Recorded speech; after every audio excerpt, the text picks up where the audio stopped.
Hey guys, Green Guitar Guy here, and welcome back to another update from our Lego City. So I'm going to have the kids do a little recap on what we've been working on here recently in the Lego room. So in our last update, we changed the whole layout of our whole Lego City. And we expanded with new tables! And we have more room for base plate. Yeah, great job guys. So we've been doing a lot of work in here with the new layout, and obviously we have the modular buildings in place. So now we're just kind of working on getting the city kind of put together, getting some of the infrastructure stuff put in place. So one of the things, we kind of got like a blank canvas now. So we're trying to figure out how we want everything to look. So one of the things that we're going to be working on today is building a wall to kind of cover the you can see the upper part of the city is on a table, and we're going to work on building a wall to kind of cover that table. Are you guys ready? Yeah! Alright, let's get to work. Alright, I don't know if you've seen our recent Lego haul video, but this is what we picked up recently from Bricklink, and that we'll be working with today to build the wall. So we've got a bunch of 1x4 light bluish gray bricks. We've got 2x4s. We've got some arches. We also have a bunch of masonry bricks, over 2,000 of those. So this is what we have. Hopefully we will have enough. I just kind of did like a rough estimate of what I thought would work for us, but we still have to kind of work out a design. So we'll get to working on that.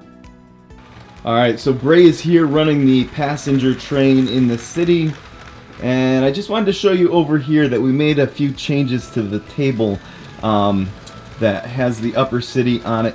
So it was actually originally a little bit wider. So it was originally 2 1/4 base plates wide, and the same over in that area.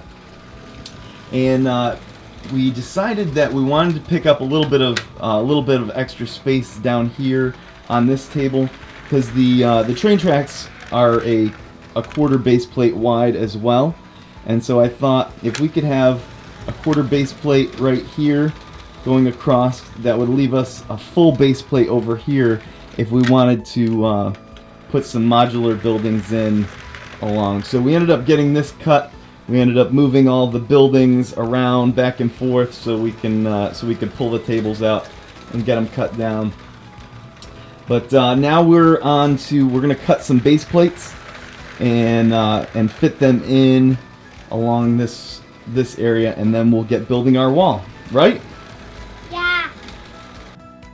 Alright, so I'm gonna cut this base plate down. So I've got a block of wood underneath. I've got a pretty sharp razor blade here, and I ended up putting in some blocks along here so I have a straight edge so that we can cut it very clean. I know some people think it's like illegal, or I don't know, not right to cut base plates, but a 1/4 base plate we will always be able to use even if we change up our layout. So it'll never go to waste here. We're not destroying anything. You always want to make sure to keep the razor blade straight up and down, and not go off at an angle. And I know some people end up just scoring the base plate once and then snapping it, but it actually kind of creates I don't know, not a very smooth edge on the base plate. And so I've found that the best way to do it is just to keep going over it until it cuts all the way through. Usually 2 or 3 cuts is enough, and you have a nice smooth edge on it. Alright, so we've got one base plate cut up into quarters, and these turned out really nice. So we need a couple more, so we're going to cut up at least one more base plate. Alright, so we've got our base plate situation taken care of, and the kids are going to get these all installed. And they seem to fit really well, right guys? Yeah. So we got some clean cuts, and everything seems to match up really well. And that looks great.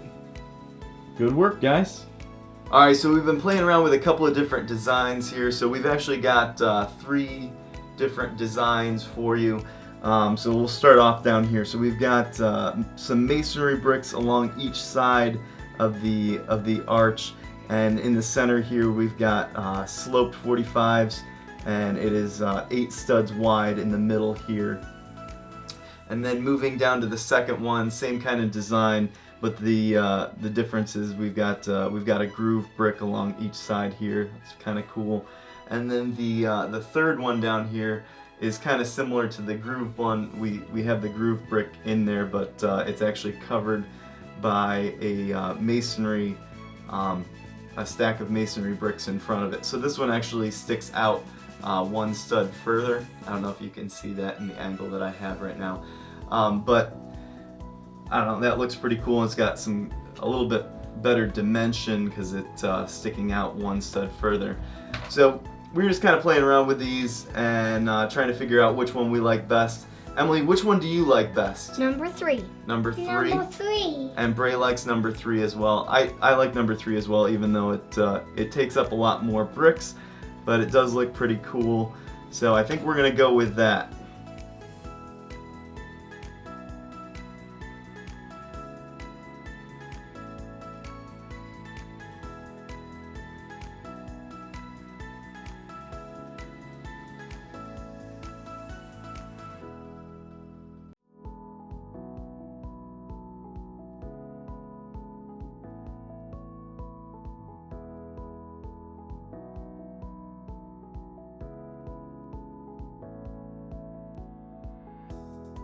So we've got the first panel of wall done, and it's looking pretty good. It actually covers well. It meets up like perfectly with the base plate up along the top. We kind of we adjusted the feet here to get it to line up perfectly, and this is kind of a modular design in that that this section fits just on this base plate. So if we need to get back under the table, we can just lift this base plate out, and we'll probably have like a clip where it'll fix to the next the wall pieces beside it, but it should be pretty easy to remove if we need to get behind.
Alright, so we've got the wall mostly completed, and here's what it looks like.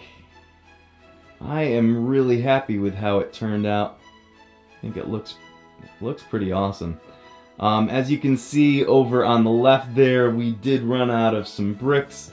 We ran out of arches and filler bricks that go behind the masonry bricks. So we'll have to add those into our next Bricklink order. But we were able to get 12 sections, panels, I guess, of wall put together, 32 stud panels. So yeah, I'm pretty excited how that turned out, and I think it looks really nice. Over here by the train tunnel, we've got some different vines growing on, so we were able to pick up a couple of these different color vines. And then over here we also added in a modified brick into the wall with the stud on the side, and just added in some of these leaf pieces to kind of have a vine growing up the wall there. I think that looks pretty nice too. So we'll probably use a little mix of all of these just to get some foliage here down against the wall. In our last update video, I asked you guys which railing post you guys like the best, either 1, 2, 3, or 4. And I got a ton of great feedback from you guys on YouTube and Instagram. And so everyone really liked number 2, but most everyone said that 2 should be in combination with either 3 or 4. And the decisions there were pretty evenly split. So I ended up asking my wife which one she liked the best, just kind of as a tiebreaker, and her favorite is number 4 here. So we're gonna do the lamp periodically, and we'll do fence post number 4 here. I also had feedback that we should add a 2x2 plate to it to give it a little bit more height, and I think that would look really nice as well. So we'll add that in.